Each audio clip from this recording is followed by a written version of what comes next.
आज हम लोग यूनिवर्स के बारे में स्टडी करेंगे। यूनिवर्स की जो बॉडीज हैं, प्लानेट है, सैटेलाइट्स हैं, एस्ट्रॉयड्स वगैरह हैं, उन सब के बारे में पढ़ेंगे। यह जो वीडियो बनाया जा रहा है क्लास 6 को देखते हुए बनाया जा रहा है। क्लास 6 क्लास के बच्चों को मुख्य रूप से काम आएगा, लेकिन कॉम्पिटिटिव बच्चा जो है, जो कंपटीशन की तैयारी करते हैं, वो भी इस वीडियो को देखें। यूनिवर्स का 10 क्वेश्चन में आपका कम से कम 6 क्वेश्चन का जवाब इससे मिल जाएगा। लेकिन ये हमारे सिनर्जी कॉम्पिटिटिव स्कूल के क्लास 6 के बच्चों के लिए वीडियो बनाया जा रहा है। यूनिवर्स बहुत ही रोचकदार टॉपिक्स है। प्राचीन काल से लेकर आज तक में यह एक बुझौनिया का विषय बना रहता है कि ब्रह्मांड का निर्माण कैसे हुआ, कहाँ तक इसका विस्तार है। इस पर प्राचीन काल से हमारे पूर्वज लोग, वैज्ञानिक लोग अध्ययन कर रहे थे और आज भी कर रहे हैं। तब जाकर के ब्रह्मांड के उत्पत्ति और विस्तार यानी इसके अध्ययन के करीब हम लोग पहुँचे हैं। तो आइए आज हम लोग इस यूनिवर्स के बारे में छोटी सी जानकारी लेते हैं। क्लास 6 लेवल की पढ़ाई है। टोटलिटी एवरीथिंग दैट एग्जिस्ट, मतलब जितना भी थिंग्स है इस दुनिया में वो सारे थिंग्स की बात हो गई, इंक्लूडिंग ऑल फिजिकल मैटर।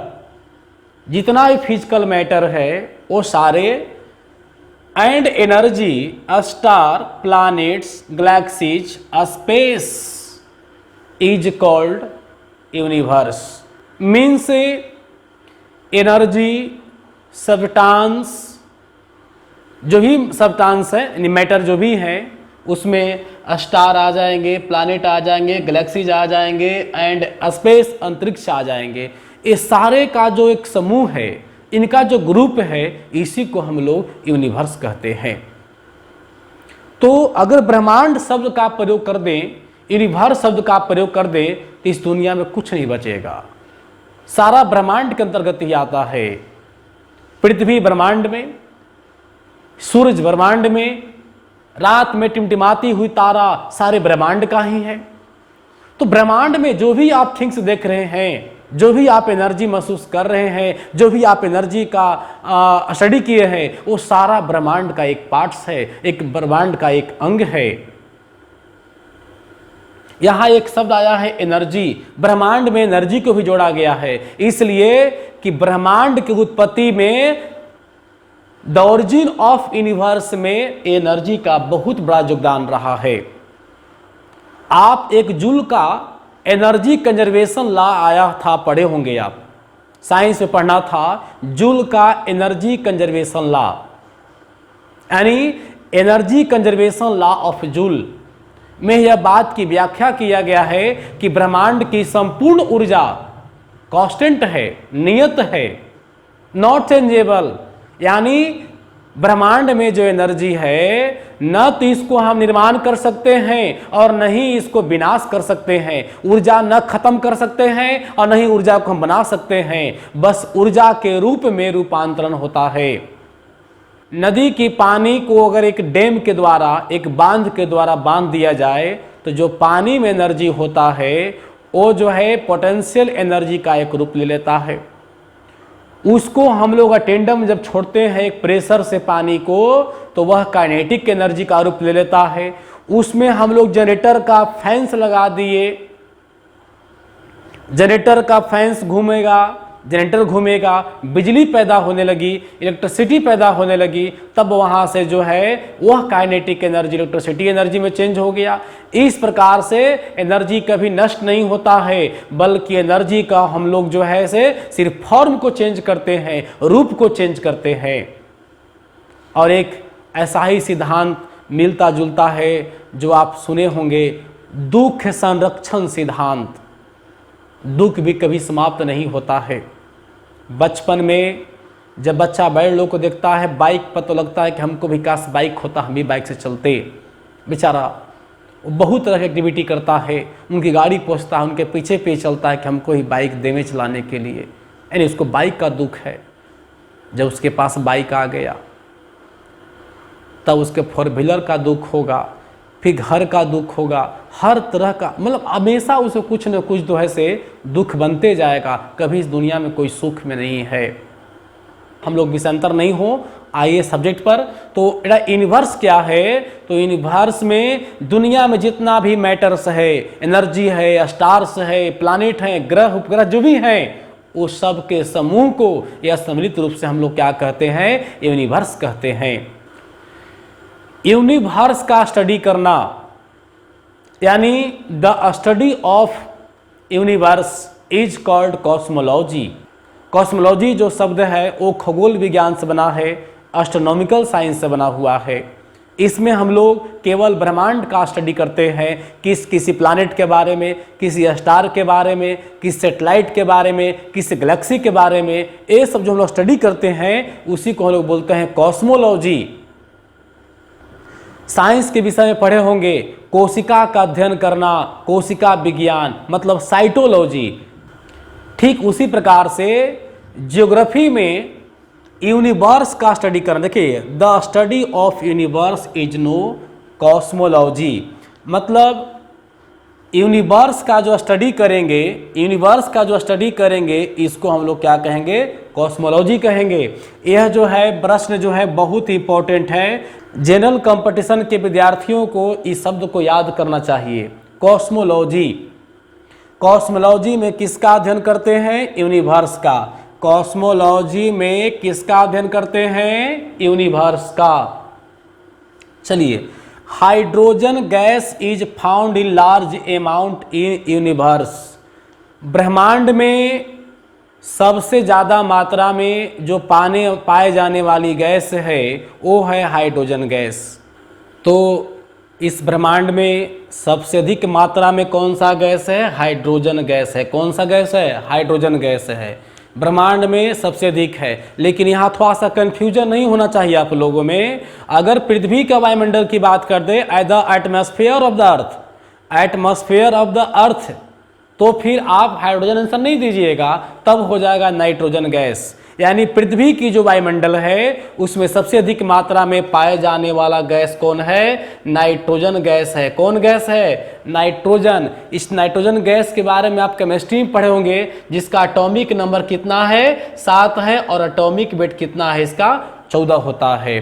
तो ब्रह्मांड में सबसे अधिक मात्रा में पाई जाने वाली गैस हाइड्रोजन गैस। पृथ्वी की वायुमंडल में सबसे अधिक मात्रा में पाए जाने वाली गैस नाइट्रोजन गैस, और दूसरे स्थान पर आपका है ऑक्सीजन गैस। हाइड्रोजन गैस एक ज्वलनशील गैस है और सबसे हल्का गैस भी है। इसीलिए वायुमंडल में धरातल पर नहीं, बहुत ऊंचाई पर मिलती है। जो पृथ्वी के वायुमंडल में नाइट्रोजन गैस है, आज उसी गैस की वजह से, इसी नाइट्रोजन गैस की वजह से यहाँ आग पर कंट्रोल है। आग पर कंट्रोल है तो किसके कारण? नाइट्रोजन गैस के कारण।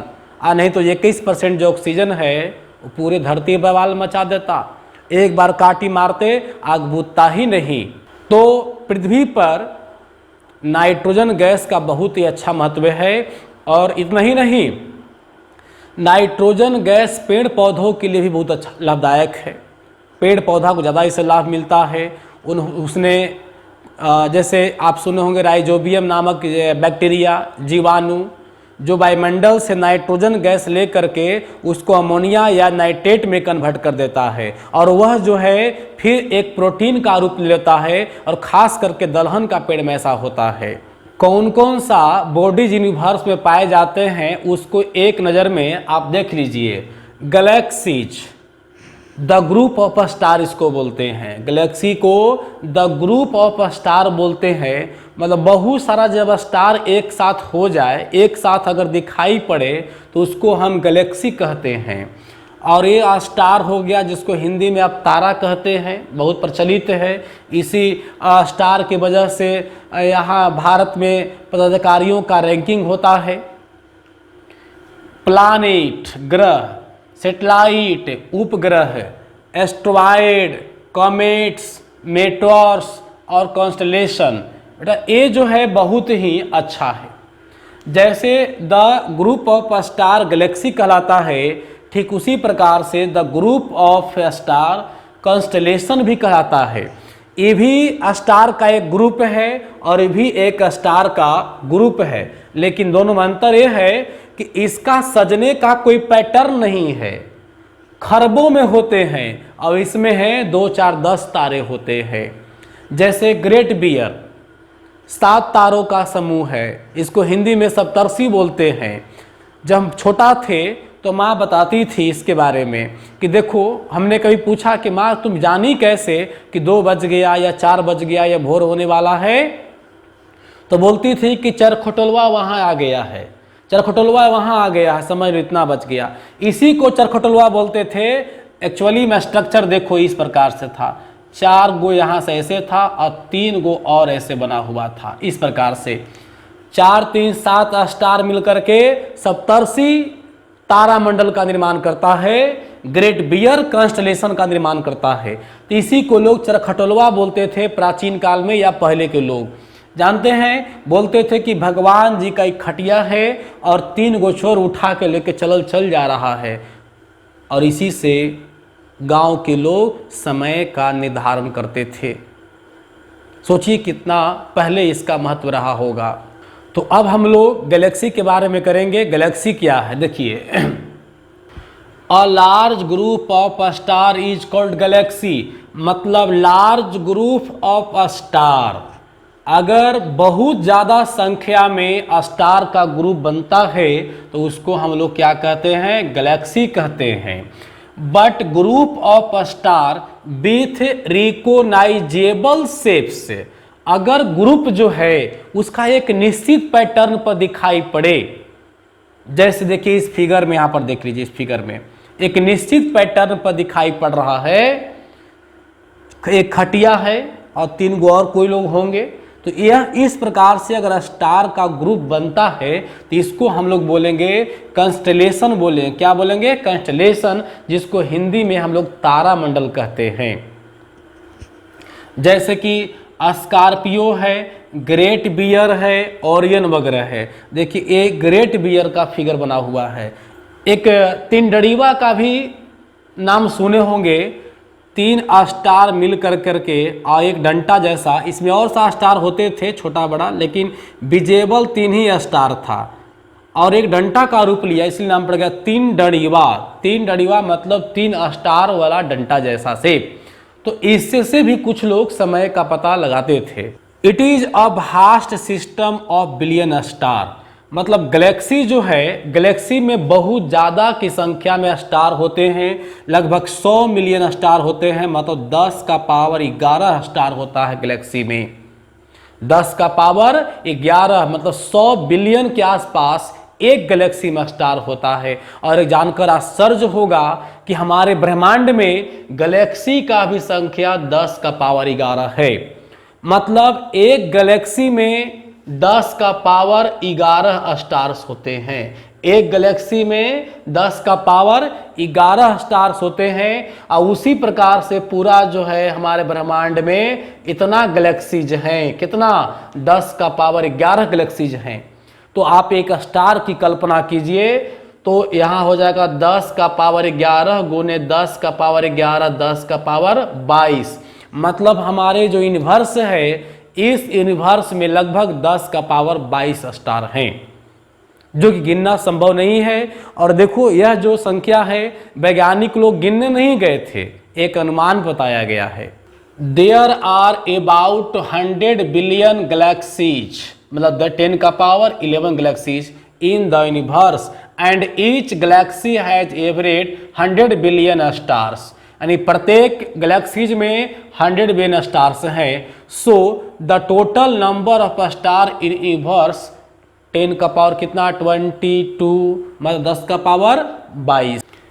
Our sun belongs to a galaxy is called Milky वे।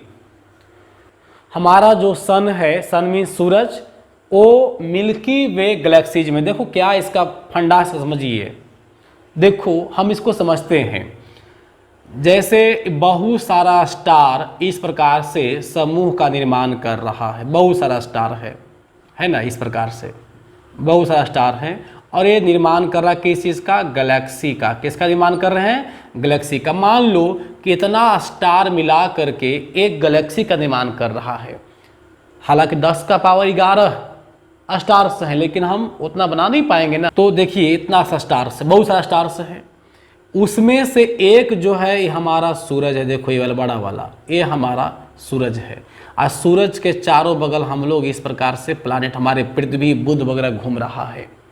इसमें 10 का पावर लगभग 11 स्टार्स हैं, लेकिन उतना में से हम लोग केवल एक के पास रहते हैं, केवल एक के पास रहते हैं। वो कौन है, सन है। वही लिखा गया है यहाँ कि our sun belong to galaxy. हमारा सन जिस गैलेक्सी में है उसका नाम क्या है, मिल्की वे गैलेक्सी। उसका क्या नाम है, मिल्की वे गैलेक्सी नाम है। That means the Milky Way galaxy is the home of the earth and our solar system. Means Milky Way जो गैलेक्सी है अर्थ का, अर्थ में यहां पर कैपिटल ई होगा, बेटा ध्यान कर दीजिए, कैपिटल ई होगा, अर्थ का और किसका, और सोलर सिस्टम का एक घर का काम करता है। मतलब सोलर सिस्टम में सूरज और 8 गो प्लानेट पृथ्वी के साथ साथ ये सारे मिल करके एक सोलर सिस्टम का निर्माण करते हैं। हम लोग पढ़ेंगे ये सारे के सारे कहाँ हैं, मिल्की वे गैलेक्सीज में हैं। The space of Milky Way is spiral. Milky Way का जो शेप है, मिल्की वे का जो शेप है वो कैसा है, स्पाइरल है। देखिए आप यहाँ ऐसे सांप की तरह गुच्छा जैसा बना हुआ है, ये स्पाइरल की पहचान। एंड्रोमेड इज आवर नियरेस्ट गैलेक्सी। जैसे देखो यहाँ पर हमारा एक गैलेक्सी है, ये हमारा गैलेक्सी हो गया, एक और यहाँ गैलेक्सी इस प्रकार से बना हुआ है, एक और गैलेक्सी यहाँ पर ऐसे बना हुआ है, एक और गैलेक्सी यहाँ पर ऐसे बना हुआ है। और यही समझो कि एक गैलेक्सी मिल्की वे है, इसी में सूरज भी कहीं पर बैठा हुआ है, ऐसे ग्रह लेकर के घूम रहा है पूरा अपना। तो ये हमारा गैलेक्सी है मिल्की वे, और ये अदर गैलेक्सीज हैं। तो 10 पूरे यूनिवर्स में लगभग 10 का पावर 11 गैलेक्सीज हैं, जिसमें से एक गैलेक्सी मिल्की वे हो गया। तो इस मिल्की वे का सबसे निकट वाला गैलेक्सी देखो, ये नहीं होगा, यह नहीं होगा, ये वाला होगा, इसी का नाम है एंड्रोमेड। इसे क्या नाम हो गया, एंड्रोमेड। क्या नाम हुआ, एंड्रोमेड। मतलब हमारे जो मिल्की वे गैलेक्सीज है उसके सबसे निकट का जो गैलेक्सी है वो कौन है, एंड्रोमेड है। तो एग्जाम में पूछा जाए कि मिल्की वे का सबसे निकट का आकाशगंगा यानी गैलेक्सीज कौन है, तो नाम बताइएगा एंड्रोमेड का, एंड्रोमेड। अब हम लोग स्टार के बारे में पढ़ेंगे। स्टार, सबसे पहले प्रश्न बनता है कि स्टार है क्या। देखिए इसको आप रात में देखते ही होंगे कि रात में घर से जब बाहर निकलते हैं, छत पर जाते हैं, तो देखे होंगे बहुत सारा रात में टिमटिमाता हुआ तारा दिखाई पड़ता होगा, है ना। तो ये स्टार है, या सूरज भी जो है, हमारा सन भी जो है एक स्टार का ही रूप है। स्टार बना कैसे है, ब्रह्मांड में सबसे अधिक मात्रा में हाइड्रोजन गैस पाई जाती है, ये आप पहले चर्चा हम कर चुके हैं। हाइड्रोजन गैस का ही बादल ग्रेविटेशनल फोर्स के कारण आपस में ऐसे मिलना शुरू किया, और मिलते समय उस समय टेम्परेचर था -173 डिग्री सेल्सियस, काफ़ी ठंडा था। तो भारी भी होगा, ठंडा होगा। तो ये गैसेज, हाइड्रोजन गैसेज मिलते गए और एक गोल रूप देना शुरू किया।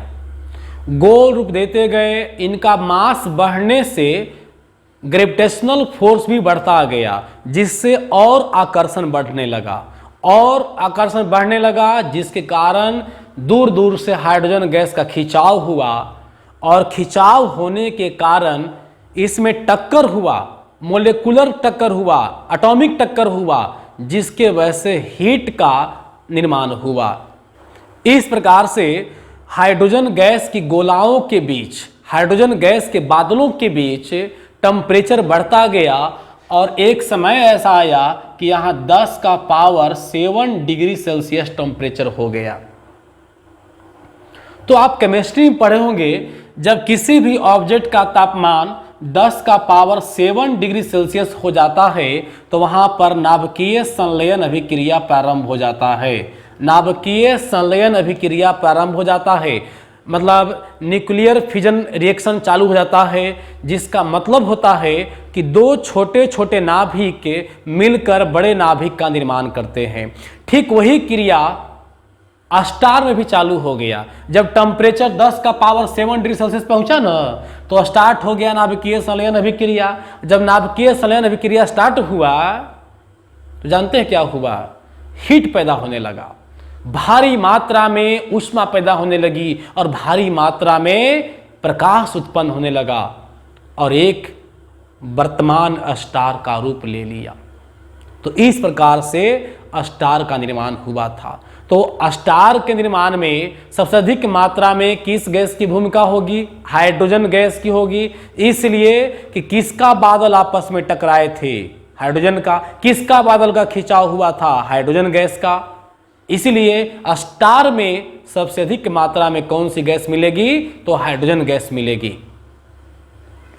लेकिन बात यह हुआ, जैसे आप घर में देखे होंगे कि लकड़ी आप चूल्हा में लगाते हैं खाना बनाने के लिए, लेकिन लकड़ी डालते जाइए और राख निकलते जाएगा, राख बनते चल जाएगा। दैट मीन्स लकड़ी की मात्रा घर में घटेगी और राख की मात्रा घर में बढ़ेगी।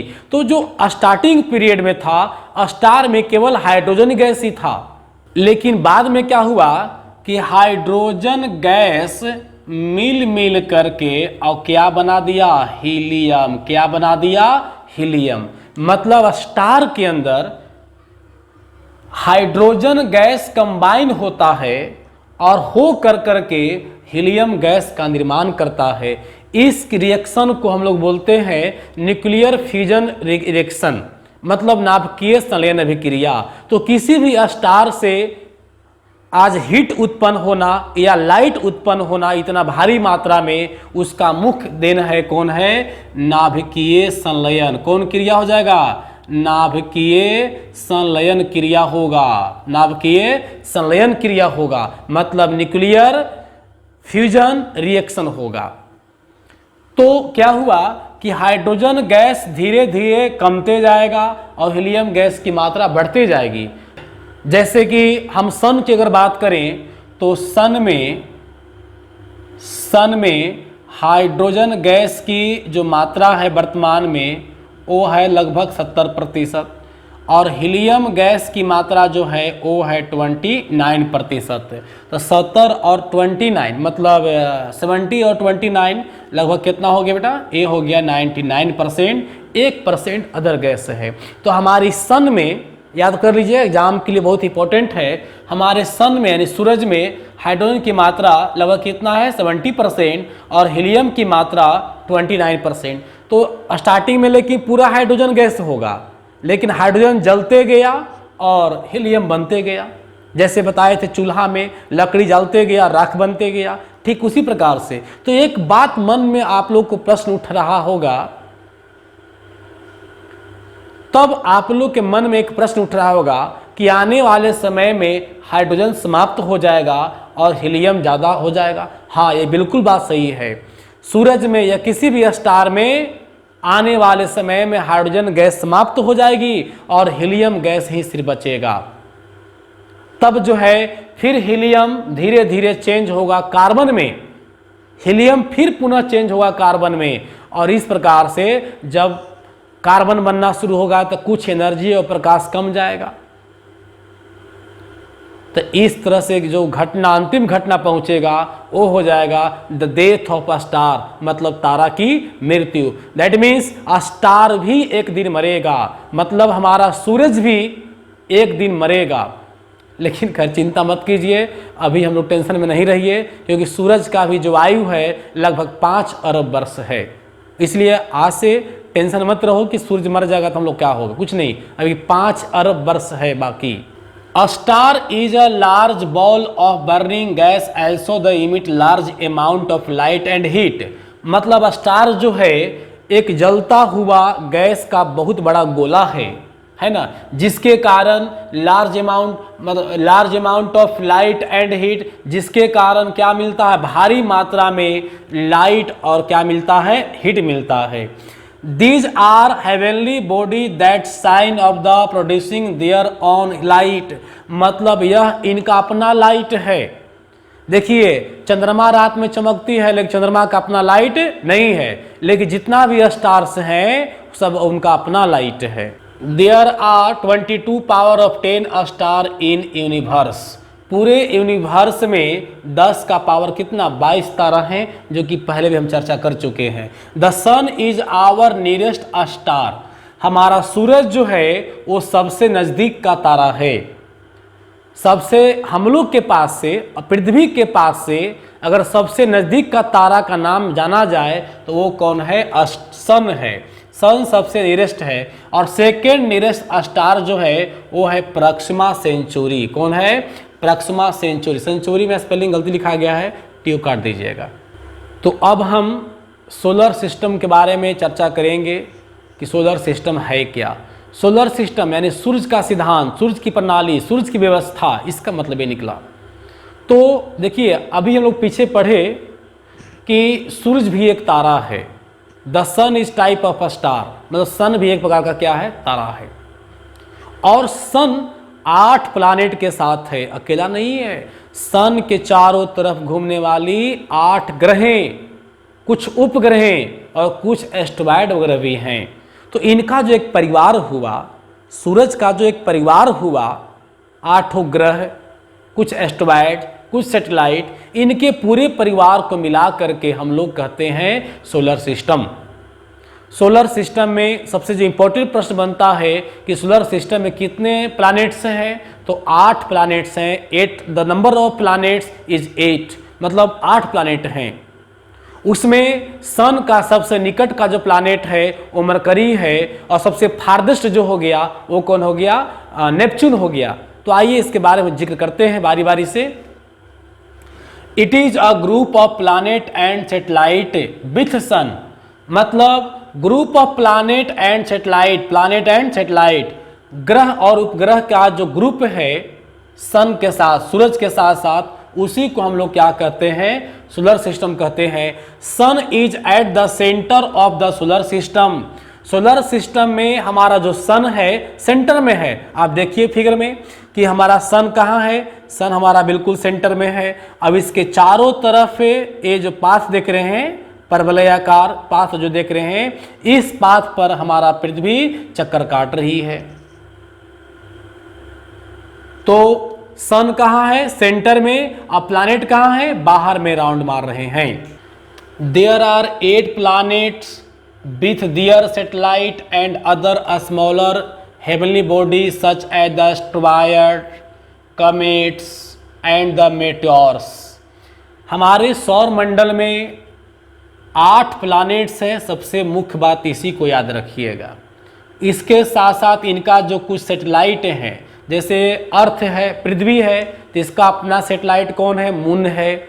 अगर हम मरकरी की बात करें तो खैर मरकरी तो बेचारा निपुत्र है, उसका कोई सैटेलाइट है नहीं। सोलर सिस्टम में 8 प्लैनेट के साथ साथ उनका जो है सैटेलाइट भी है, और कुछ और खगोलीय पिंड है, एस्ट्रॉयड्स हैं, कमेट्स है, मेस्टोयर वर्क्स है। ठीक है, चलिए देखिए, all members are revolve around the sun in the elliptical orbit.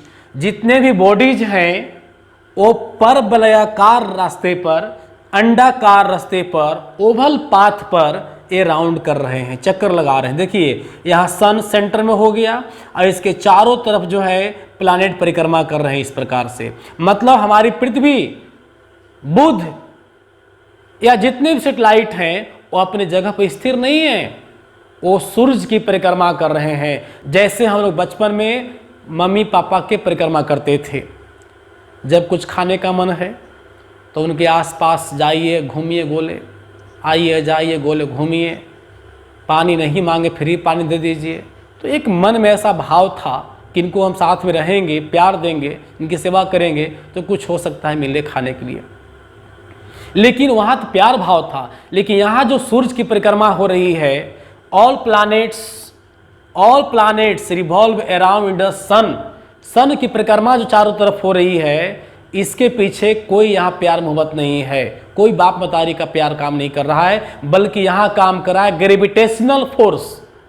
Gravitational force, gravitational force के कारण ही all planets revolve around the sun. मतलब ग्रेविटेशनल फोर्स के कारण, गुरुत्वाकर्षण बल के कारण ही प्रत्येक प्लैनेट, प्रत्येक ग्रह जो है सूरज की परिक्रमा कर रही है। जब प्लैनेट ग्रेविटेशनल फोर्स के कारण सूरज की परिक्रमा करते हैं तो उस पर दो और फोर्स जनरेट होता है, एक सेंट्रीपिटल फोर्स और दूसरा सेंट्रीफ्यूगल फोर्स। सेंट्रीफ्यूगल फोर्स मतलब अपकेंद्री बल, वो प्लैनेट को बाहर की ओर खींचता है, और सेंट्रीपिटल फोर्स मतलब अभिकेंद्री बल, वो ग्रह को सूरज की ओर मतलब सेंटर में खींचता है। और दोनों फोर्स बराबर होते हैं, तो जितना बाहर खींच रहा है और जितना अंदर खींच रहा है, दोनों फोर्स बराबर हो तो एक जाहिर सी बात है कि हम नहीं खिंचाएंगे। मान लो हम ऐसे खड़ा है, एक लड़का इधर मुंह खींच रहा है और एक लड़का इस तरफ खींचेगा और दोनों तरफ बराबर खींचेगा, तो क्या हम अपने पोजीशन से हटेंगे? नहीं ना। ठीक उसी प्रकार से प्लैनेट पर जितना फोर्स सेंट्रीपिटल फोर्स लग रहा है उतना ही फोर्स सेंट्रीफ्यूगल का लग रहा है। नतीजा ये निकलती है कि जो प्लैनेट है अपने निश्चित पथ पर परिक्रमा करती है, वो अपना पथ भटकता नहीं है। जिस रास्ते पर गोले घूमेंगे उसी रास्ते पर घूमते रहेंगे, उनका पथ परिवर्तन नहीं होगा। तो पथ परिवर्तन नहीं होता है, किसी भी प्लैनेट का रास्ता परिवर्तन नहीं होता है, उसी रास्ते में बार बार घूमते रहते हैं, जिसके पीछे मुख्य वजह है दो force, centripetal and centrifugal. Mercury is the nearest planet and Neptune is the farthest from the sun. हाँ, 8 प्लैनेट जो है उसका हम सीरीज आपको दिखा रहे हैं। देखिए यहां से है, इस सन हो गया, सन मीन सूरज, मतलब स्टार हमारा। ये हो गया मरकरी, यहां हो गया Venus, Earth, Mars, Jupiter, Shani, Uranus and Neptune. आप देख रहे हैं इन 8 प्लैनेट का जो सीरीज है, 1 2 3 4 5 6 7 8 प्लैनेट का एक सीरीज बनता है। सन के सबसे निकट हमारा है मरकरी मतलब बुध ग्रह, और सबसे फारदेस्ट मतलब दूर हो गया नेपच्यून। कौन हो गया? नेपच्यून मतलब हो गया जिसको बोलते हैं वरुण ग्रह। तो शुक्र सन के सबसे नजदीक हो गया बुध और सबसे दूर हो गया कौन? वरुण हो गया। एक चीज और यहां बहुत अच्छा समझने की बात यह है कि सूरज के सबसे निकट बुध ग्रह है ना। तो जाहिर सी बात है कि इन 8 प्लैनेट में सबसे ज्यादा गर्म कौन होगा? बुध होगा? नहीं, लेकिन एक बात सही नहीं है। इसके लिए हम लोग अगले वीडियो में चर्चा करेंगे कभी। इनमें सबसे ज्यादा गर्म ग्रह है ये वाला वेनस। सबसे ज्यादा गर्म ग्रह कौन है? वेनस। वेनस सबसे वार्म है। वार्म मतलब क्या होता है? गर्म होता है। सबसे गर्म ग्रह अगर पूछा जाए सौर मंडल का तो होगा वेनस। लेकिन मन में ये बात आ रहा होगा कि आखिर यह वेनस क्यों गर्म होगा, मरकरी गर्म क्यों नहीं होगा, बुध गर्म क्यों नहीं होगा? इसको हम संक्षिप्त में समझाते हैं। तवा पर आप रोटी सिंझाइए, रोटी को नहीं पलटिए, तो एक तरफ जल जाएगा तो दूसरी तरफ कांचा रहेगा। जस्ट वही बात किसका है? किसका है? बुध का है। बुध का एक ही साइड पर सूरज का प्रकाश जाता है, एक तरफ पूरा गर्म है और दूसरे तरफ पूरा ठंडा है। तो एवरेज जब टेम्परेचर निकालेंगे तो पता चलेगा कि बेचारा ये जो है से क्या है? ठंडा ग्रह है। लेकिन शुक्र में क्या है कि इसको चारों तरफ सूरज की प्रकाश जाती है बारी बारी से। नतीजा क्या होता है कि इसका पूरे भाग गर्म होता है, वार्म होता है। और एक न्यूमेरिकल व्यू से इसको आप समझिए। जैसे मान लो हम बना रहे हैं पहले मरकरी का, किसका बना रहे हैं? मरकरी का, मरकरी प्लैनेट। ये देखो मरकरी प्लैनेट है, ठीक है। इधर से सूरज का प्रकाश जा रहा है इस पार्ट पर, पीछे वाले पार्ट पर कभी भी लाइट जाता ही नहीं है, पीछे वाले भाग पर कभी भी लाइट जाता ही नहीं है। तो इस भाग पर अगर मान लो कि 500 डिग्री सेल्सियस भी टेम्परेचर हो गया और पीछे वाला पर अगर -200 टेम्परेचर हो जाएगा ठंडा से, तो एवरेज टेम्परेचर आप निकालिए 500 - 200/2। एवरेज निकालने का फॉर्मूला, एवरेज कैसे निकालते हैं, हम लोग जितना भी डेटा है उसको जोड़ देते हैं और डेटा की संख्या से भाग देते हैं। हमारे पास दो डेटा है, एक 500 एक -200, दोनों को जोड़ेंगे तो जोड़ नहीं होगा, घटाव हो जाएगा, अब /2 होगा। तो देखिए काट कर कितना आएगा, 500 में से 200 गया, 300 बचेगा और 300 हो जाएगा 2, काट देंगे तो 150 डिग्री सेल्सियस प्राप्त हुआ। किसका? मरकरी का। कब? जब एक साइड 500 गर्म होगा तब। तो वेनस का क्या होता है से देखिए, वेनस में क्या है कि इस प्रकार से है, इधर भी लाइट जाता है बारी बारी से, इधर भी जाती है। तो मान लो कि अगर नाइट है, अगर यहाँ नाइट इस साइड में है तो फिर भी लाइट जाएगा तो टेम्परेचर यहाँ 200 से ऊपर ही रहेगा, और इस साइड भी अगर दिन है तो 400 से ऊपर ही रहेगा। एक एवरेज बता रहे हैं, तो दोनों का एवरेज निकालिए, 400 का 200 का, तो यहाँ कितना हो जाएगा, 400 200 600 हो जाएगा, ऐड हो जाएगा क्योंकि माइनस में नहीं है ये, अब /2 तो एवरेज कितना आ गया 300। मतलब वेनस का टेम्परेचर 300, मरकरी का टेम्परेचर कितना आया 150। तो गर्म कौन हुआ? वेनस। मरकरी का कुछ ऐसा सिस्टम है, मरकरी का कुछ ऐसा सिस्टम ऐसा है कि इसके चारों तरफ मतलब बारी बारी से नहीं, पीछे वाले भाग पर कभी लाइट आता ही नहीं है, जिससे बाहर वाला पीछे वाला भाग जो है काफी ठंडा होता है। ठीक, हाँ, तो यह बात क्लियर हो गया कि सबसे निकट का जो प्लैनेट है वो मरकरी है और सबसे फारदेस्ट कौन है? नेपच्यून है। मरकरी को गर्म होना चाहिए था, लेकिन मरकरी गर्म नहीं है, बल्कि वार्म कौन है? वेनस। तो सौर मंडल का, सोलर सिस्टम का सबसे गर्म ग्रह, सबसे वार्म प्लैनेट कौन हो जाएगा? वेनस। कौन हो जाएगा? वेनस, जो दूसरे नंबर पर है, यहां पर है। अब हम लोग सन के बारे में स्टडी करेंगे कि सन क्या है। देखिए, the sun is a star, sun एक स्टार है। It is very hot and the ultimate source of the energy for life of the earth. पृथ्वी पर आज जो जीवन है, इसके पीछे सूरज का प्रकाश भी है। सूरज का प्रकाश धरती पर नहीं आता तो शायद हम लोग इस धरती पर जीवन की कल्पना नहीं कर सकते थे। इसलिए हम कह सकते हैं कि sun is the ultimatum source of life of the earth. पृथ्वी पर जो जीवन है, पृथ्वी पर जो जीवन यहाँ पर है, जीव जंतु हैं, इनके लिए एनर्जी का सबसे बड़ा स्रोत है, तो वह कौन है? द सन है। सन, सन क्या है? एक प्रकार का स्टार है। इस बात को याद रखिएगा। सन मतलब सूरज, न कोई देवता है न कोई भगवान है, बल्कि ये क्या है? स्टार है। It is the compost of 71% hydrogen gas and 29% gas. यहाँ पर ना 70 कर लो इसको, तब जाकर सही बनेगा।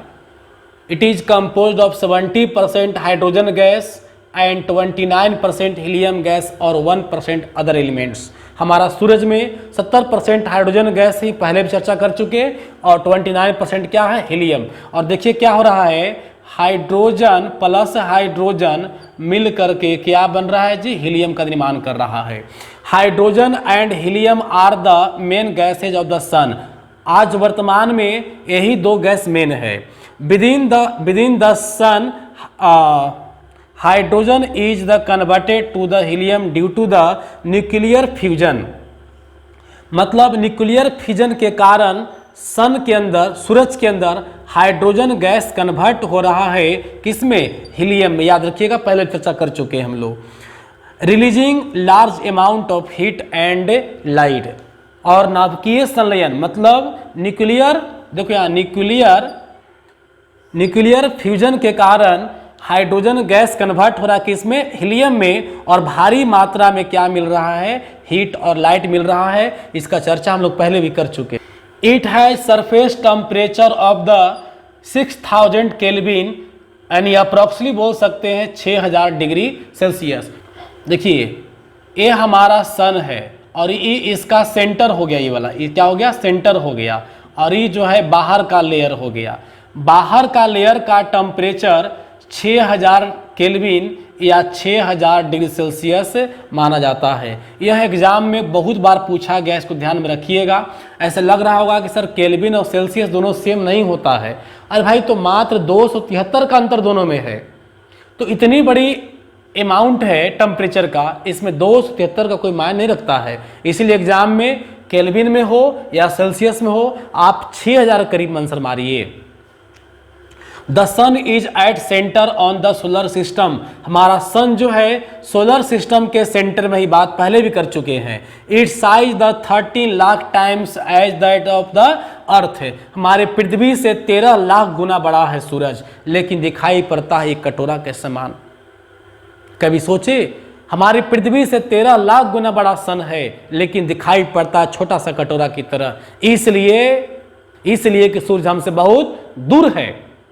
और देखिए मॉर्निंग में साइज बड़ा दिखाई पड़ता है, लेकिन दोपहर में साइज क्या होता है, और छोटा हो जाता है। तो मॉर्निंग में साइज बड़ा नहीं होता है और किसी टाइम छोटा नहीं होता है। मॉर्निंग में क्या होता है कि प्रकाश के अपवर्तन के कारण सूर्योदय से पहले सूरज दिखाई पड़ता है लाल के रूप में, लाली अवस्था में। तो एक्चुअली में वो रियल फाउंड ऑफ दिखाई पड़ता है। लेकिन दोपहर के टाइम में क्या होता है कि सन का इतना लाइट तीव्र हो जाती है कि उसको साफ साफ हम लोग देख नहीं पाते हैं। It is our nearest star, ये भी पढ़ चुके हैं कि जो सन है वह हमारा सबसे निकट का तारा है, और दूसरा सबसे निकट का तारा है प्रॉक्सिमा सेंचुरी। तो पृथ्वी के सबसे निकट का तारा सूरज, और दूसरा निकट तारा हो जाएगा प्रॉक्सिमा सेंचुरी। अब हम लोग प्लैनेट के बारे में पढ़ेंगे। देखिए प्लैनेट का थोड़ा परिचय दिए थे कि प्लैनेट एक ऐसा पिंड है जो सूरज की परिक्रमा करता है, और परिक्रमा करने का जो रास्ता है, पथ है, वो एक निश्चित पथ होगा। अब पथ क्यों निश्चित होगा यही बता चुके हैं, सेंट्रीपिटल फोर्स और सेंट्रीफ्यूगल फोर्स, इसलिए पीछे वाला को भी याद रखिएगा। These are bodies which continuously revolve around the sun. ये बॉडी जो प्लैनेट्स हैं वो रेगुलर रूप से हमारे सन की परिक्रमा कर रहे हैं, सूरज के चारों तरफ घूम रहे। देखिए यहाँ सन हो गया, और देखिए ये इनका रास्ता हो गया, अपने अपने रास्ते पर सब लगातार जो है घूमते रहते हैं। There are 8 planets in the solar system. Solar system में टोटल 8 ग्रह हैं, 8 प्लैनेट हैं। कौन कौन हैं? Mercury, Venus, Earth, Mars, Jupiter, Saturn, Uranus और नेपच्यून। इसमें कुछ कलर कोड दिखाई पड़ रहा होगा आपको, इस कलर कोड के बारे में आप समझिए।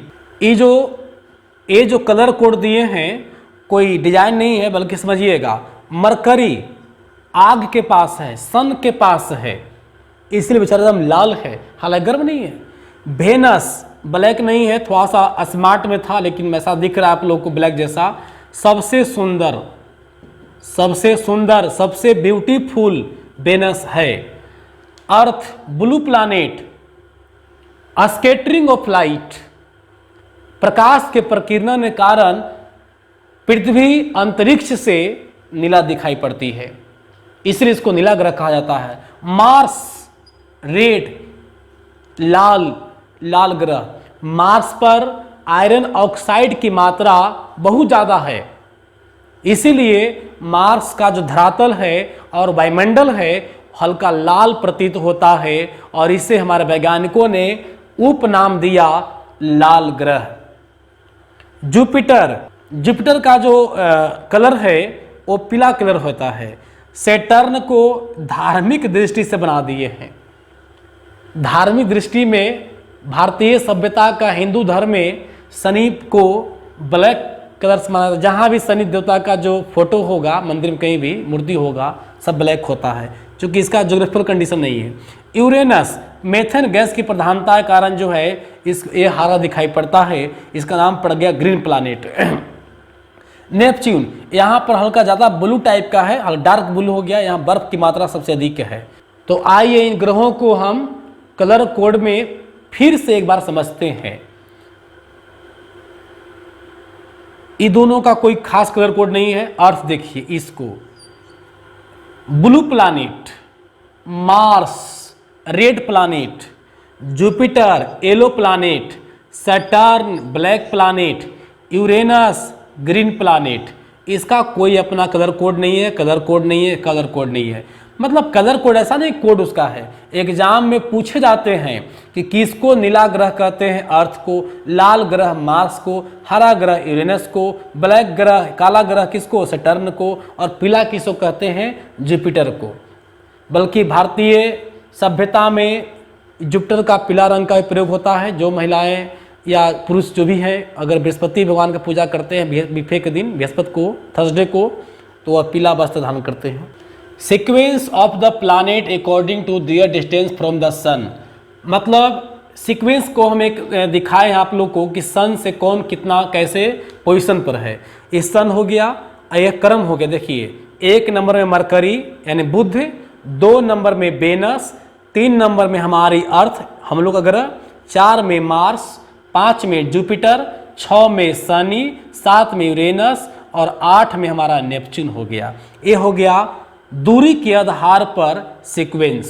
Sequence of planet according to their size, size के आधार पर, एंड डिक्रीजिंग ऑर्डर, मतलब घटते क्रम में।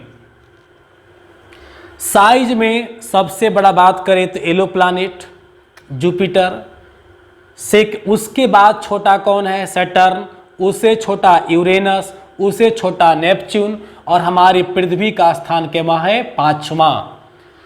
हमारी पृथ्वी डिस्टेंस के आधार पर, according to distance 3rd number planet है, और अकॉर्डिंग टू साइज, साइज के अनुसार, शेप के अनुसार हमारा पृथ्वी का स्थान केमा है, 5वां है। लेकिन याद रखिएगा, जो इंटरनल प्लैनेट हैं, जो भारी ग्रह हैं, उसमें हमारे पृथ्वी सबसे बड़ी ग्रह है। वेनस 6 है, 7, 8, सबसे छोटा मरकरी और सबसे बड़ा जुपिटर। याद रखिएगा, बीच का क्रम में सिर्फ अर्थ को याद रखिएगा, बस 3 को याद कीजिए ना, यहाँ एक, यहाँ एक, यहाँ, बस। सबसे बड़ा प्लैनेट जुपिटर, सबसे छोटा प्लैनेट मरकरी, और हमारी अर्थ का स्थान के वहाँ है, 5वां है। इस क्रम को याद रखिएगा। Jupiter is the largest planet, Jupiter जो है सबसे लार्जेस्ट प्लैनेट है, and mercury is the smallest, mercury जो है सबसे छोटा प्लैनेट है हमारे सोलर सिस्टम का। तो सोलर सिस्टम में सबसे बड़ा प्लैनेट कौन हो गया, जुपिटर, और सबसे छोटा कौन हो गया, मरकरी। याद रखिएगा। The earth is 5th largest planet of the solar system, हमारी अर्थ जो है 5वां सबसे बड़ा ग्रह है। अब हम लोग ये जो 8 प्लैनेट के बारे में पढ़े, इन 8 प्लैनेट को एक एक करके इसको व्याख्या हम करते हैं। देखिए, पहला मरकरी, अकॉर्डिंग टू डिस्टेंस चल रहे हैं। Mercury is the nearest planet of the sun, Mercury सूर्य का सबसे नजदीक का ग्रह है। The planet has no water on it, इस मरकरी ग्रह पर वाटर नहीं है, पानी नहीं है, तो पानी नहीं तो जीवन भी नहीं होगा। It is the smallest planet of solar system, और यह जो है सोलर सिस्टम का सबसे छोटा प्लैनेट है। अब हम लोग वेनस के बारे में पढ़ेंगे। Second planet in distance from the sun, मतलब डिस्टेंस के आधार पर सेकेंड प्लैनेट वेनस हो गया। आगे सीरीज सीक्वेंस भी देख चुके हैं। Venus is the 6th largest planet, आकार में कहवा है, 6ठा हो गया। Venus is known as the evening star as well morning star, मतलब वेनस को लोग इवनिंग स्टार और मॉर्निंग स्टार कहते हैं। बहुत अच्छा पॉइंट है, इसको आप नोट कर लीजिएगा और याद भी कर लीजिएगा। एग्जाम के लिए भी बहुत अच्छा है। जनरल कंपटीशन में अक्सर प्रश्न आते हैं शाम का तारा और भोर का तारा, evening star and morning star किसे कहा जाता है? तो वेनस को याद रखिएगा। Venus is like the in size and shape with mass also known as the earth sister. जो वेनस का आकार है, रूप है, बनावट है, वो पृथ्वी से मिलता जुलता है, इसीलिए हम लोग वेनस को अर्थ सिस्टर मतलब पृथ्वी का बहन, पृथ्वी का बहन भी कहते हैं, याद रखिएगा। तो वेनस का 2-3 उपनाम हो गया, इवनिंग स्टार, मॉर्निंग स्टार, अर्थ सिस्टर मतलब पृथ्वी का बहन, और एक और इसका नाम है सुंदरी, सबसे सुंदर प्लानेट ही है। It is surrounded by a thick cloud cover of the CO2। शुक्र के पास, वेनस के पास CO2 का क्लाउड भी पाया जाता है, मतलब वहाँ CO2 का बादल भी है। मतलब वेनस का जो वायुमंडल है, एटमॉस्फेयर है, उसमें CO2 गैस की प्रधानता है। और CO2 का एक अपना प्रॉपर्टीज है कि CO2 में हीट ऑब्जर्वेशन कैपेसिटी बहुत ज़्यादा होता है। CO2 में हीट ऑब्जर्वेशन कैपेसिटी बहुत ज़्यादा होता है। एक उदाहरण समझाते होंगे, किसी बड़े कमरे में एक अकेला आप सोइए और मौसम जाड़ा का हो तो रात भर आप जड़ते रहेंगे, कांपते रहेंगे, लेकिन उसी कमरा में ठचाठैंच मतलब बहुत सारे लोग को सुता दिया जाए, कर फेरने का भी जगह न मिले, तो वैसे स्थिति में देखिएगा रात्रि में कंबल की आवश्यकता नहीं पड़ती है, इतना गर्मी होता है, क्योंकि CO2 में हीट ऑब्जर्व करने की कैपेसिटी होता है, वो हीट एब्जॉर्ब कर ले रहेगा, गर्मी पैदा करेगा। यही कारण है, यह भी एक कारण है कि शुक्र सबसे अधिक गर्म ग्रह है। सौर मंडल का सबसे गर्म ग्रह कौन है? वेनस, क्योंकि वहां CO2 है, वो सूर्य के प्रकाश को, सूर्य से आने वाले हीट को बहुत ज्यादा ऑब्जर्व कर लेता है, इसीलिए वेनस हमारा क्या है? सबसे गर्म प्लैनेट है, सबसे वार्म प्लैनेट है। Venus is the hottest planet of the solar system. Venus जो है सोलर सिस्टम का सबसे कैसा प्लैनेट है? हॉटेस्ट यानी वार्म प्लैनेट है, due to the its cloud of CO2। क्यों भाई? तो क्योंकि वहां CO2 का बादल है। Venus has the no sufficient oxygen and water. Venus के पास जो है जितना चाहिए ऑक्सीजन और पानी उतना उपस्थिति नहीं है, इसलिए यहाँ भी लाइफ संभव नहीं है। It is a shiniest and the beautiful planet of the solar system. Solar system का सबसे चमकीला और सबसे सुंदर ग्रह है, इसीलिए इसको सौंदर्य का तारा, सौंदर्य का देवता, चमकीला ग्रह। और उधर तो आप पढ़े ही morning star, evening star. Venus का सबसे ज्यादा उपनाम है, एक बार रिपीट कर दे, सुन लीजिए, मॉर्निंग स्टार, इवनिंग स्टार, सौंदर्य का देवता, सबसे चमकीला। ये 4-5 पॉइंट है जो आप बिल्कुल याद रखिएगा, एग्जाम में प्रश्न आते रहता है, और सबसे गर्म ग्रह भी याद रखिएगा। अब हम लोग अपने प्लैनेट पृथ्वी के बारे में पढ़ेंगे, जो कि जीवनदायी ग्रह है।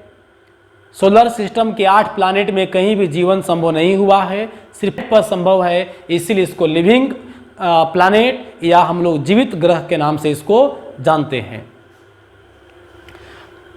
The earth is 3rd planet in distance from the sun.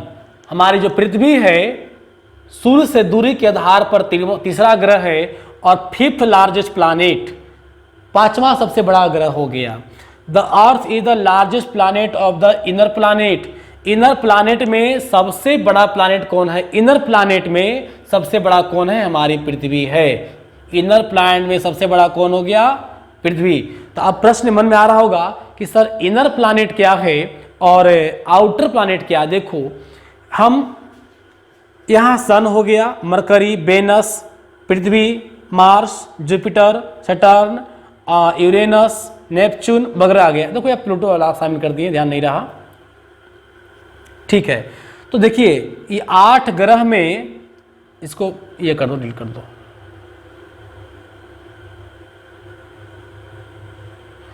ये 8 प्लानेट में जो फर्स्ट 4 प्लानेट हैं, ये वाला, यहाँ वाला, मतलब मरकरी, वेनस और अर्थ और मार्स, ये फर्स्ट 4 प्लानेट जो हैं इसको हम बोलते हैं इनर प्लानेट। क्या बोलते हैं? Inner planet. और जो लास्ट 4 प्लानेट हैं, जुपिटर हो गए, सैटर्न हो गया, यूरेनस हो गया, नेपच्यून हो गया, लास्ट का 4 प्लानेट जो है उसको बोलते हैं आउटर प्लानेट्स। इन प्लानेट को मतलब ये समझिए कि पूरे जो प्लानेट है 8, इसको 2 ग्रुप में बांट दिया गया। प्रथम 4 प्लानेट इनर प्लानेट और बाद का 4 प्लानेट जो हो गया आउटर प्लानेट हो गया। और ये बांटने के पीछे भी कारण है। इनर प्लानेट जो है वो हाई डेंस रॉक से बना हुआ है और जो आउटर प्लानेट है वो लो डेंस रॉक से बने हुए हैं। मतलब जो इनर जो है इनर प्लानेट्स, यह भारी चट्टानों से बना हुआ है और आउटर प्लानेट जो है हल्के चट्टानों से बने हुए हैं। बल्कि कुछ ऐसे ही प्लानेट हैं जो बिल्कुल गैस की तरह है। तो इन प्लानेट पर गैसों की प्रधानता है और इन प्लानेट पर भारी चट्टान की प्रधानता है। मतलब यह जो ग्रह है भारी ग्रह है और ये हल्का ग्रह है। इनको गैसीय ग्रह भी कहते हैं। इनको गैसीय, हल्का होने के कारण इनका नाम है गैसीय ग्रह। इनको भारी होने के कारण इनका नाम हो गया पार्थिव ग्रह। तो पार्थिव ग्रहों की संख्या 4। प्रथम 4 ग्रह को पार्थिव कहिएगा। मरकरी, वेनस, अर्थ और कौन? मार्स। 4 गो है पार्थिव ग्रह, inner planet, heavy dense rocks वाले। और इधर हो गए लाइटर डेंस रॉक्स वाले, इधर हो गए। और यहाँ एक बात और ध्यान दीजिएगा कि इनर प्लानेट और आउटर प्लानेट के बीच छोटा छोटा इस प्रकार से बहुत सारे क्षुद्र ग्रह हैं। बहुत सारे क्या हैं? क्षुद्र ग्रह का एक पट्टी बना हुआ है। मतलब ये डिवीजन के पीछे प्रकृति का भी देन है कुछ न कुछ। इनर प्लानेट और आउटर प्लानेट के बीच पूरे राउंड में क्षुद्र ग्रह पाए जाते हैं। तो प्रश्न आता है कि क्षुद्र ग्रह की स्थिति कहाँ बनती है? तो इनर प्लानेट और आउटर प्लानेट के बीच में, मतलब आंतरिक ग्रह और बाह्य ग्रह के बीच में। मतलब खास करके अगर प्रश्न किया जाए, बात रखा जाए तो मार्स और जुपिटर के बीच में, मार्स और जुपिटर के बीच में एक ऐसे गोल, देखिए राउंड में ऐसे पट्टी बना हुआ है और इसके चारों तरफ जो है क्षुद्र ग्रह है। इधर आपके हो गए जुपिटर, इधर का जो चक्कर मार रहा है कौन हो गया? मार्स। इधर हो गया मार्स, इधर हो गया जुपिटर। इन दोनों के बीच में, इन दोनों ग्रहों के बीच में जो पट्टी दिखाई पड़ रहा है, इसी पर क्षुद्र ग्रह राउंड मारते रहता है। तो क्षुद्र ग्रह किन 2 ग्रहों के बीच मिलती है? तो मार्स एंड जुपिटर के बीच, या कह सकते हैं यह 2 ग्रहों के 2 समूहों के बीच बाउंड्री काम करता है, इनर प्लानेट और आउटर प्लानेट के बीच। It takes 365 days and 6 hours to revolve around the sun। पृथ्वी सन की परिक्रमा करने में 365 दिन 6 घंटा टाइम लेता है। मतलब 365 दिन 6 घंटा में पृथ्वी सूर्य का एक परिक्रमा पूरा कर लेता है। और देखिए, इसीलिए कई प्रश्न आता है कि साल में कितने दिन होते हैं? तो 365 दिन मारते हैं। लेकिन आपको पता होगा कि 4 साल पर एक दिन बढ़ जाता है। प्रत्येक 4 साल पर एक दिन बढ़ जाता है, 366 दिन हो जाता है, 366 डेज हो जाते हैं। और उसको हम लोग कहते हैं लीप ईयर। क्या कहते हैं उसको? लीप ईयर कहते हैं। 365 दिन वाला जो ईयर होगा उसको बोलते हैं नॉर्मल ईयर। और 4 साल पर एक दिन बढ़ जाता है उसको बोलते हैं लीप ईयर, और वह होता है 366 दिन का। तो नॉर्मल ईयर कितने दिन का होते हैं? 365 दिन का। और लीप ईयर जो होते हैं वो होते हैं 366 दिन का। 21 साल पर लीप ईयर मिलेगा, 4 साल पर। कैसे मिलेगा? तो 6 घंटा जो है 4 साल पर आज 6 घंटा बढ़ते जाता है। तो 6 चौक का कितना हो गया? 24। 24 घंटा मतलब एक दिन। उसी वर्ष लीप ईयर में फरवरी का जो महीना होता है कितना दिन का होता है? 29 दिन का होता है। तो फरवरी 29 दिन का प्रत्येक 4 साल पर आती है। फरवरी 29 दिन का प्रत्येक 4 साल पर आती है, और जिस वर्ष फरवरी 29 का होगा उस वर्ष को हम लोग बोलेंगे लीप ईयर, क्योंकि एक दिन बढ़ जाता है। लीप ईयर में एक दिन ज़्यादा होता है, नॉर्मल ईयर में एक दिन कम होता है। नॉर्मल ईयर 365 डेज, 365 दिन, और लीप ईयर 366 दिन। The earth is known as the water planet या ब्लू प्लानेट।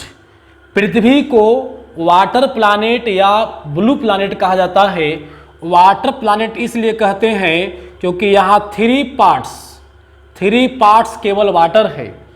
पृथ्वी का जो भी सरफेस है, जो भी क्रस्ट का भाग देख रहे हैं, क्रस्ट पर जानते हैं 3 हिस्सा पानी है, 1 हिस्सा केवल स्थल है। पृथ्वी पर 3 हिस्सा जल है और 1 हिस्सा भूमि है, लैंड है, इसलिए इसको बोलेंगे वाटर प्लानेट। और प्रकाश के प्रकीर्णन के कारण, स्कैटरिंग ऑफ लाइट के कारण अंतरिक्ष से यह नीला दिखाई पड़ता है, खासकर पानी के कारण, तो जिसके लिए हम लोग इसको बोलते हैं ब्लू प्लानेट। क्या बोलते हैं इसको? Blue planet. देखिए, हम अंतरिक्ष से हमारे पृथ्वी ब्लू दिखाई पड़ती है। चलिए, it is a only planet which provide life on it.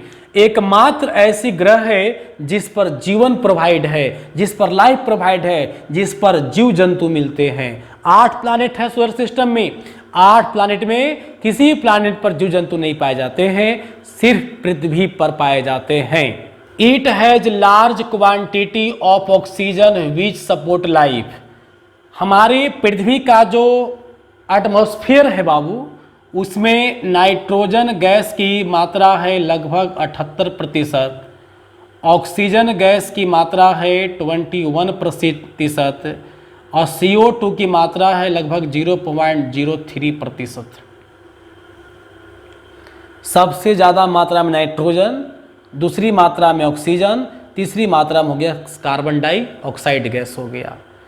अब देखिए, यही 3 गैस हैं जो पृथ्वी पर लाइफ प्रोवाइड कर रहे हैं, जीवन प्रोवाइड कर रहे हैं। नाइट्रोजन पेड़ पौधों के लिए और आग पर कंट्रोल करेगा, हम चर्चा पहले भी किए हैं। ऑक्सीजन हम लोग के लिए, जंतुओं के लिए, और CO2 पेड़ पौधों के लिए।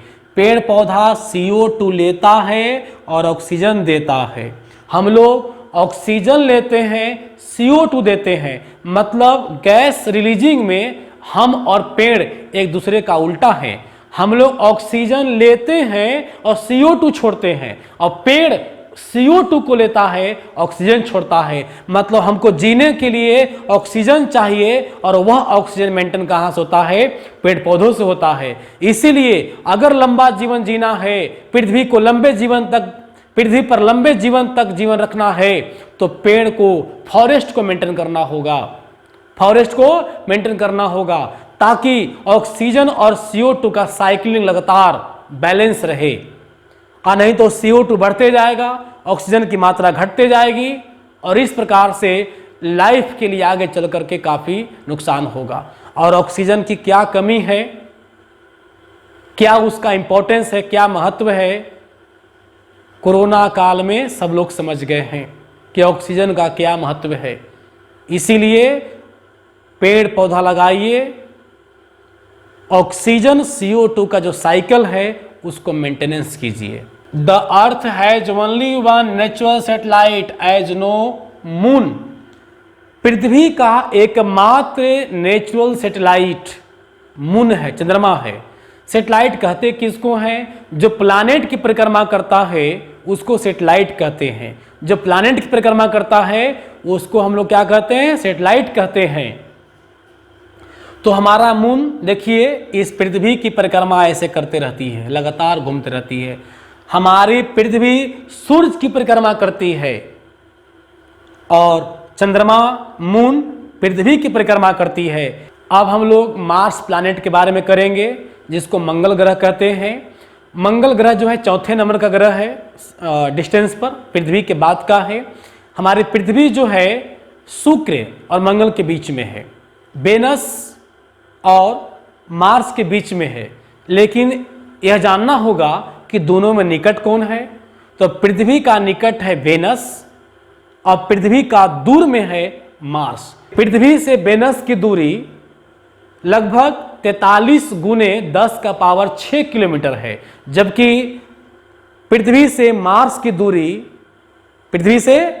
दूरी जो है लगभग 78 मतलब 78 गुने 10 का पावर 6 किलोमीटर है। It's 4 planet in distance from the sun.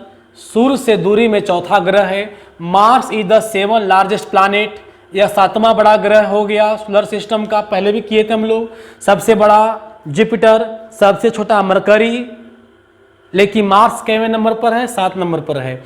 It has iron riched red soil and the pink sky. Mars पर जो है लोहा युक्त मिट्टियां पाई जाती है, जिसके वजह से मार्स का जो सरफेस है वो लाल दिखता है और इसको हम लोग रेड प्लैनेट के नाम से जानते हैं। Mars is known as the red planet. Mars is known as red planet. Mars को लाल ग्रह के नाम से जानते हैं due to the presence of large amount of red soil and pink sky. मतलब मंगल पर जो भारी मात्रा में लाल मिट्टियां हैं, आयरन के कारण लाल दिखाई पड़ता है, जिसके वजह से यह लाल दिखता है और इसको लाल ग्रह कहते हैं। It has 2 satellite, Deimos and Phobos. Mars के पास 2 सैटेलाइट है, एक डेमोस और एक फेमोस है।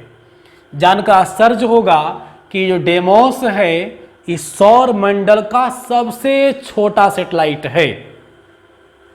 सौर मंडल में जितना भी सैटेलाइट हैं उसमें सबसे छोटा सैटेलाइट कौन है? डेमोस है, जो कि किसका है? मार्स का, मंगल ग्रह का है। Demos is the smallest satellite of the solar system. पूरे सोलर सिस्टम का सबसे छोटा कौन है? डेमोस। आप देखिए, ये मार्स हो गया, ये फेमोस है, डेमोस है। और डेमोस जो है बहुत छोटा है बेचारा। इसका डायमीटर मात्र जो है ना लगभग 14 किलोमीटर मात्र है, बहुत कम है। अब हम लोग जुपिटर प्लैनेट के बारे में चर्चा करेंगे। देखिए, देखने में ऐसे येलो लगता है बिल्कुल। 5th planet in distance from the sun. सूर्य से दूरी के आधार पर ये 5वां ग्रह है। Jupiter is the largest planet, पहले पढ़ चुके हैं। जुपिटर जो है सबसे लार्जेस्ट प्लैनेट है। किसका? सोलर सिस्टम का। मतलब सोलर सिस्टम का सबसे बड़ा जो प्लैनेट है वो कौन है? जुपिटर है। Ganymede satellite of Jupiter is the largest satellite of the solar system. और इसका एक अपना सैटेलाइट है जिसका नाम क्या है? गैनीमेड। क्या नाम है? गैनीमेड।